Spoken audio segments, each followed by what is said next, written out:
channel. It is me, Shawnee, and today I'm going to be doing an unboxing of my iPhone SE 2020.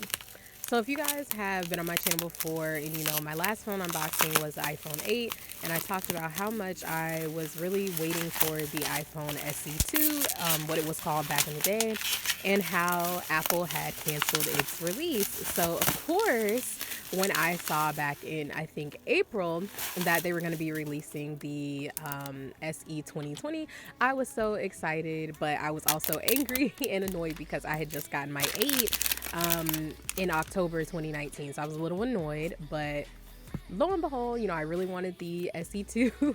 I don't know, I keep calling the SE2, but the SE 2020, I guess. I really wanted it, and that was me comparing. As you guys see, I was trying to compare my 8 with the SE.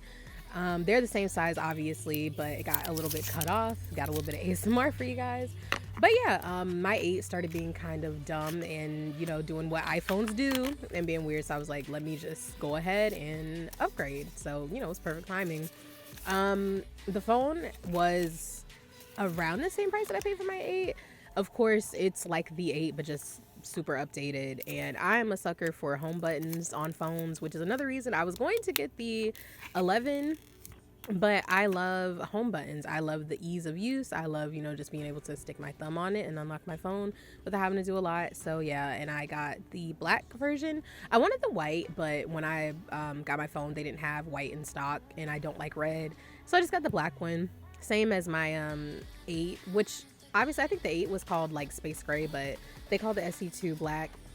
And you know, I really don't care about the color of my phone because it's like, at the end of the day, I'm gonna have my case on, so it doesn't really matter. So here I'm just putting my case on, taking it off of my 8 or whatever, and putting it on.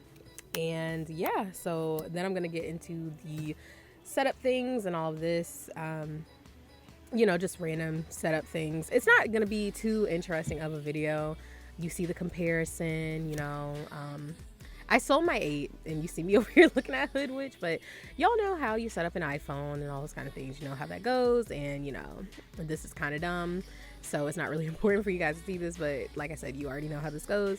I'm gonna be doing a video. I was gonna do a comparison video, but I forgot to record that. This is like, just FYI, I'm recording this voiceover like weeks after I have already, you know, been using the phone and done everything on the phone. So yeah, I don't have my 8 to compare anymore, but basically after having the SC2 for, as I'm recording this right now, this voiceover, it has been a month. I love it. I love all the newer features that come with the SC2 versus the 8, and all the new features that came with iOS 14. You know, it's really great. You know, it's a nice phone. Like I said, it's the same size, which I love smaller phones too. So I was happy to have something that doesn't feel like I'm holding like a big old-fashioned cordless phone in my hand. You know, it comes with the regular accessories and stuff that every iPhone comes with. You know, it's not like the 12 that doesn't come with all the 12 things and all that kind of stuff. So yeah, you just see me setting up the phone regularly. I'm gonna be doing a what's on my iPhone soon, and a 1 month comparison, you know, how I felt the day I got the phone versus how I felt now. And yeah, so I'm just gonna stop talking. If you guys like this video, make sure you like it. Comment down below what you guys want to see, and I'll see you guys next time. Bye.